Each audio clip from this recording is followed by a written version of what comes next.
Hello दोस्तों, मैं ऋता भास्कर। आज हम इस क्लास में जो है ग्रंथियों के बारे में पढ़ेंगे। तो चलिए शुरू करते हैं आज की वीडियो।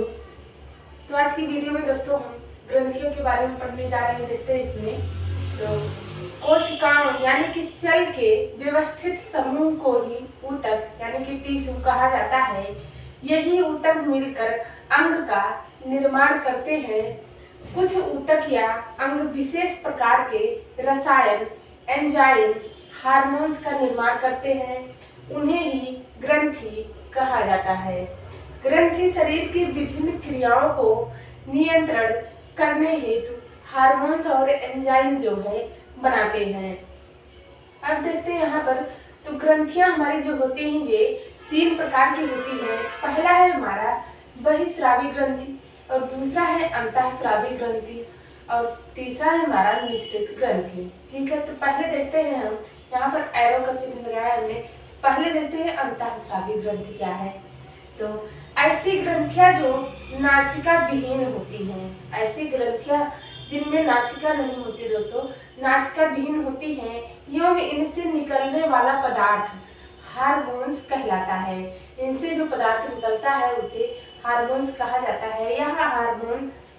यह हार्मोन को रक्त के माध्यम से शरीर के विभिन्न अंगों में लक्षित स्थान पर पहुंचाकर अपना प्रभाव दर्शाता है। अब आगे देखते हैं जो है वो है बहिस्रावी ग्रंथि। ठीक है, बहिस्रावी ग्रंथि देखते हैं। ऐसी ग्रंथियां जो नलिका युक्त होती हैं, ऐसी ग्रंथियां जिनमें नलिकाएं पाई जाती हैं दोस्तों,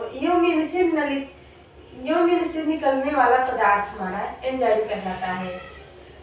तो ये हो गई हमारी बहिस्रावी ग्रंथि। अब देखते हैं यहाँ पर तीसरी है जो मिश्रित ग्रंथि। यहाँ पर ऐसी ग्रंथियां जिनसे एंजाइम एवं हार्मोन दोनों का श्रावण होता है। ऐसी ग्रंथियां जिनमें एंजाइम और हार्मोन दोनों निकलते हैं दोस्तों, वह हमारी मिश्रित ग्रंथियां कहलाती हैं। यहाँ पर देखते हैं अब हार्मोन क्या है। तो हार्मोन एक प्रकार के रसायन हैं।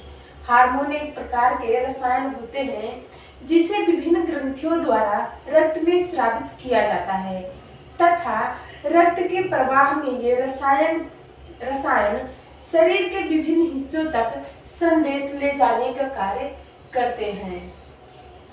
इन्हें शरीर का संदेशवाहक भी कहा जाता है। क्योंकि ये संदेश ले जाने का कार्य करते हैं।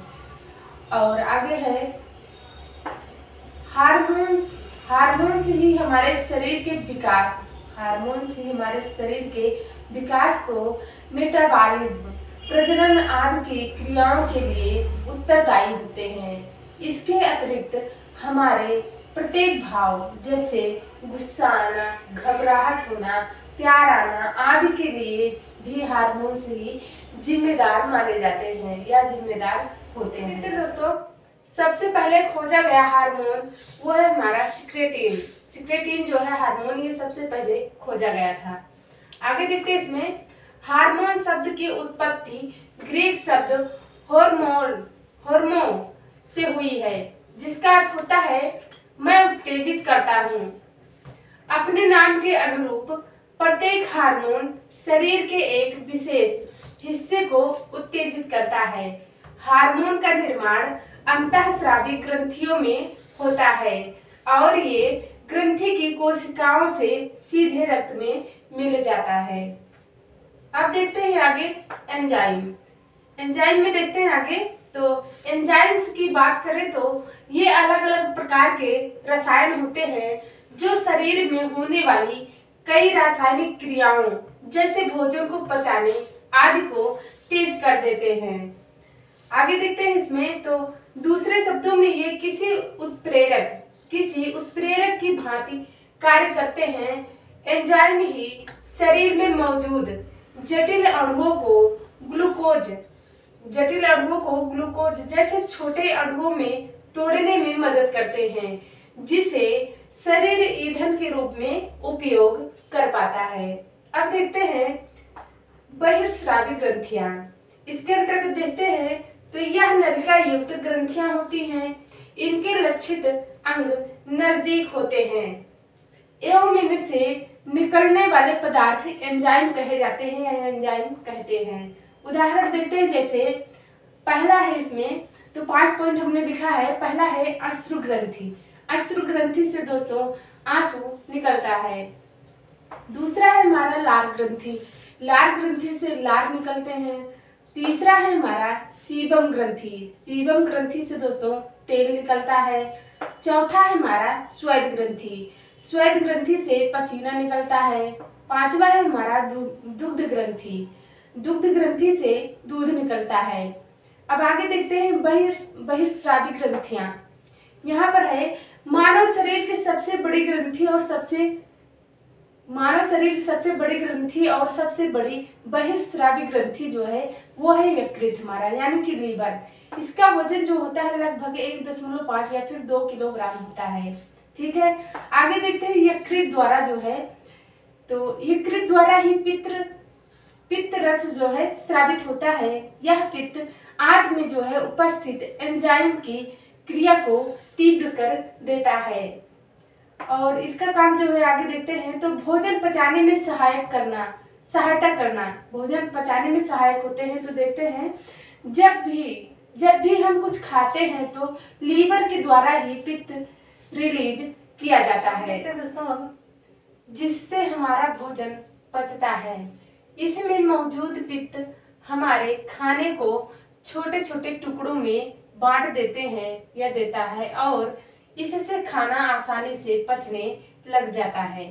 आगे देखते हैं शरीर का विसहरण करना। इसमें क्या है कि लीवर का दूसरा मुख्य काम है हमारे शरीर में मौजूद सभी तरीके के विषों का हरण करना है। हमारे शरीर में मौजूद जितने भी हानिकारक विषाक्त पदार्थ होते हैं उन्हें बाहर निकालने का काम लीवर के द्वारा किया जाता है। आगे देखते हैं अंतःस्रावी ग्रंथियों के अंतर्गत अब पीयूष ग्रंथि देखते हैं। अंतःस्रावी ग्रंथि के अंतर्गत पीयूष ग्रंथि देखते हैं, तो इसे मास्टर ग्रंथ भी कहते हैं क्योंकि यह अन्य सभी ग्रंथियों के कार्यों को नियमित करती है। यह मस्तिष्क के आधार में स्थित होती है, जो कि मटर के दाने के समान इसकी संरचना होती है। आगे देखते हैं इसका वजन लगभग 0.6 ग्राम होता है। यह मानव शरीर की दूसरी सबसे छोटी अंतःस्रावी ग्रंथि है, जो कि व्यक्ति के स्वभाव, स्वास्थ्य, वृद्धि, लैंगिक विकास आदि को नियंत्रित एवं प्रेरित करती है। आगे देखते हैं तो पीयूष ग्रंथि द्वारा स्रावित हार्मोन्स। ठीक है, तो पहला देखते हैं इसमें, तो पहला है हमारा वृद्धि हार्मोन। ठीक है, इसमें देखते हैं यह शरीर की सामान्य व संतुलित वृद्धि कराने का कार्य करता है। दूसरा है इसमें HTS की अधिकता से भीमकायत्व अथवा एक्रोमीगली विकार उत्पन्न हो जाते हैं, जिसमें मनुष्य की लंबाई सामान्य से बहुत अधिक बढ़ जाती है। HTH की कमी से मनुष्य में बौनापन होता है। दूसरा है हमारा TSH। ठीक है, TSH हार्मोन। इसके अंतर्गत देखते हैं, हमने फुल फॉर्म आगे लिख भी दिया है, ये तो शॉर्टकट पढ़ रहे हैं। आगे है यह थायराइड ग्रंथि को हार्मोन स्रावित करने के लिए प्रेरित करता है। यह थायराइड ग्रंथि को हार्मोन स्रावित करने के लिए जो है दोस्तों प्रेरित करता है यह। तीसरा है हमारा GTS हार्मोन। इसके अंतर्गत देखते हैं यह जनन अंगों के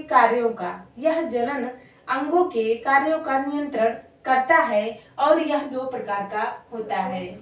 इसमें पहला है A नंबर, तो FSH हार्मोन। इसके अंतर्गत देखते हैं यह वृषण की शुक्रजनन नलिकाओं में शुक्राणु जनन में सहायता करता है। यह अंडाशय में फॉलिकल की वृद्धि में मदद करता है। दूसरा है B नंबर हमारा, तो LH हार्मोन। इसके अंतर्गत देखते हैं, इसके अंतर्गत यह नर टेस्टोस्टेरोन हार्मोन एवं मादा में एस्ट्रोजन हार्मोन स्रावित करता है। अगला नंबर है हमारा LTH हार्मोन।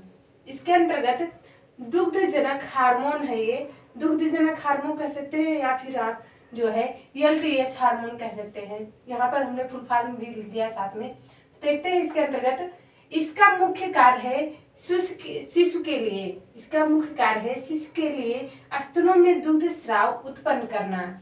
आगे है ADH हार्मोन। इसके अंतर्गत देखते हैं तो इसके कारण छोटी छोटी रक्त धमनियों का संकीर्णन होता है एवं रक्त दाब बढ़ जाता है। यह शरीर में जल संतुलन को बनाए रखने में भी सहायक होता है। आगे है हाइपोथैलेमस। इसके अंतर्गत देखते हैं हाइपोथैलेमस के अंतर्गत यह शरीर के कई आवश्यक कार्यों में एक भूमिका निभाता है, जैसे शरीर के तापमान, प्यास और भूख को नियंत्रित करना। उसके बाद है इससे न्यूरो हार्मोन स्रावित होता है जो कि पीयूष ग्रंथि पर कार्य करता है। आगे है पीयूष ग्रंथि इसी के आदेशों पर कार्य करती है, इसलिए इसे सुपर मास्टर ग्रंथि भी कहा जाता है या कहते हैं।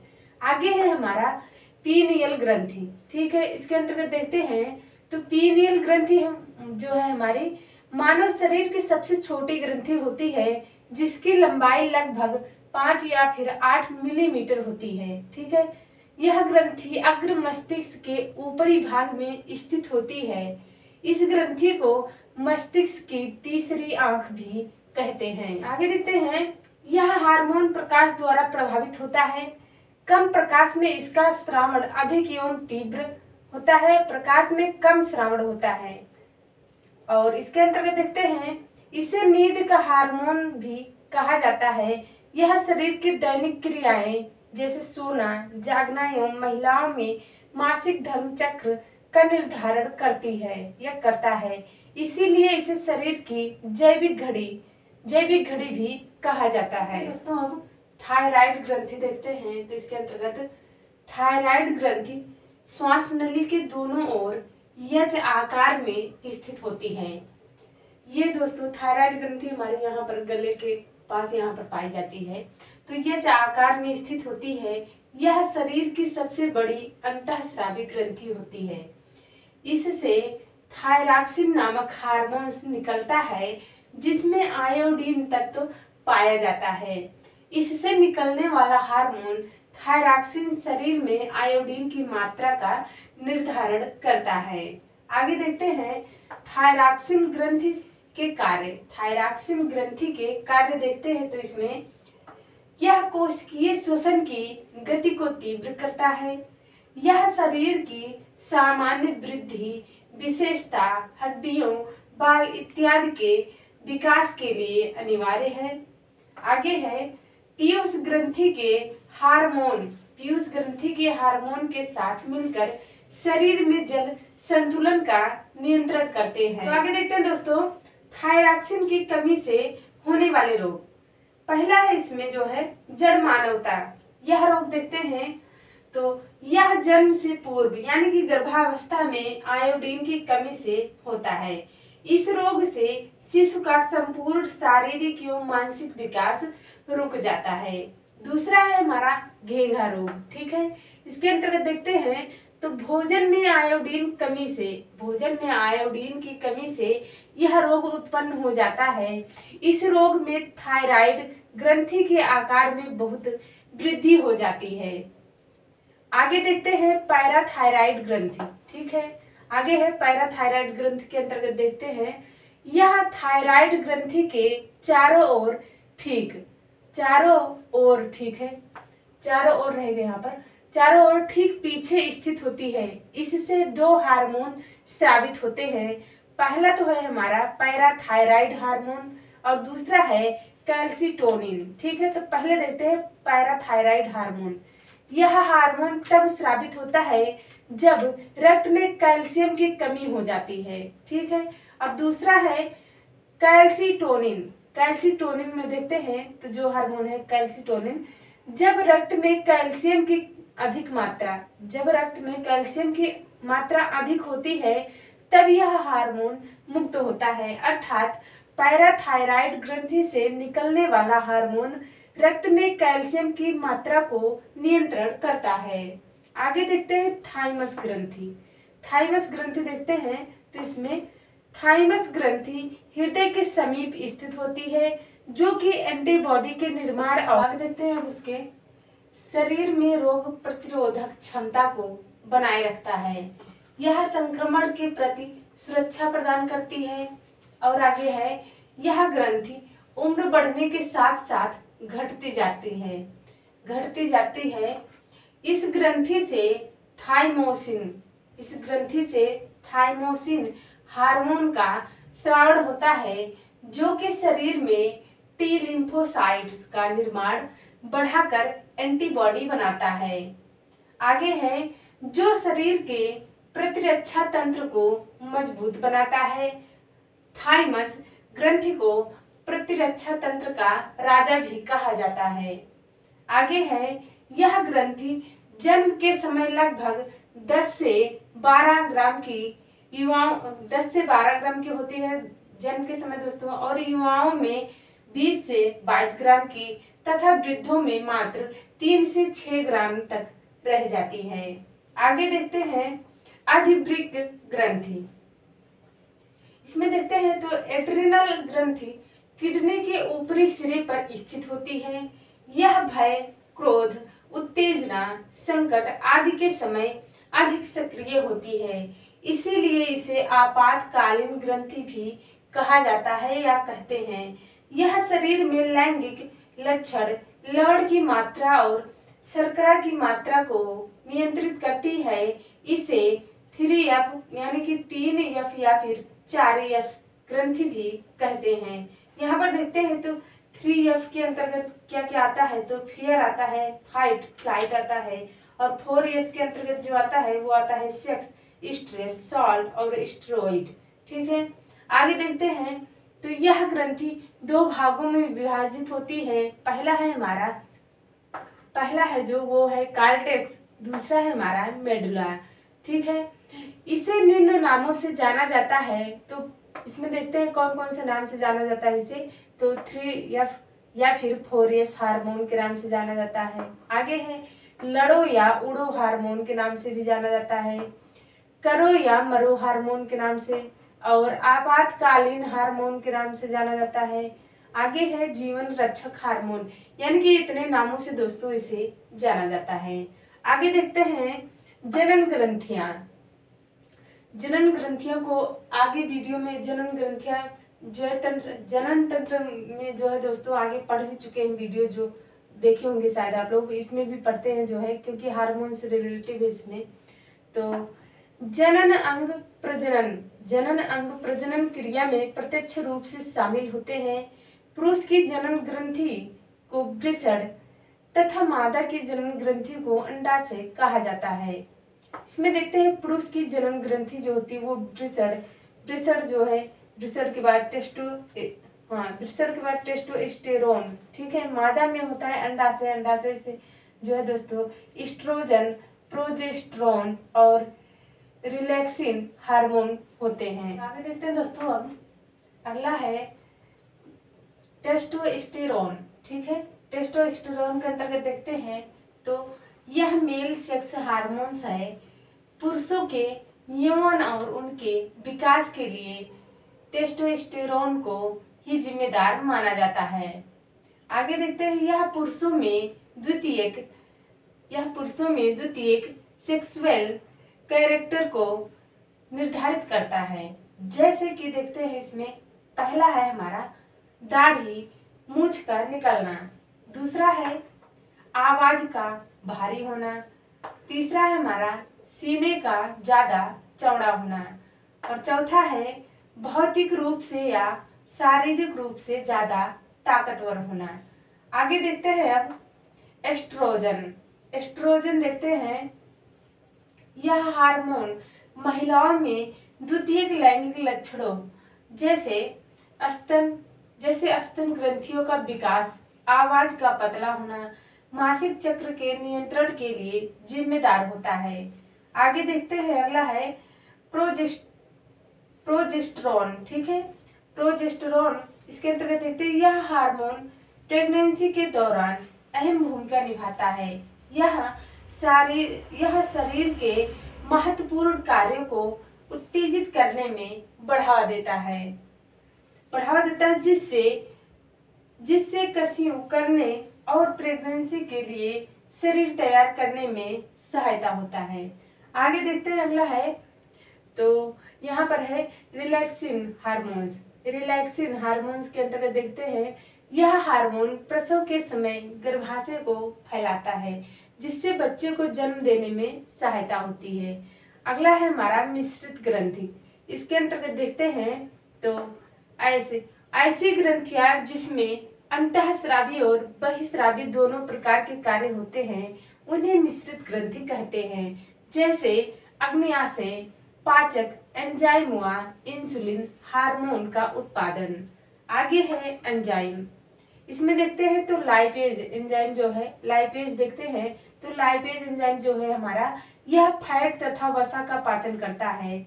और आगे है उसके एमाइलेज एंजाइम जो है, यह मंड स्टार्च का पाचन करता है। और ट्रिप्सिन एंजाइम जो है हमारी ट्रिप्सिन, यह पेप्टोन को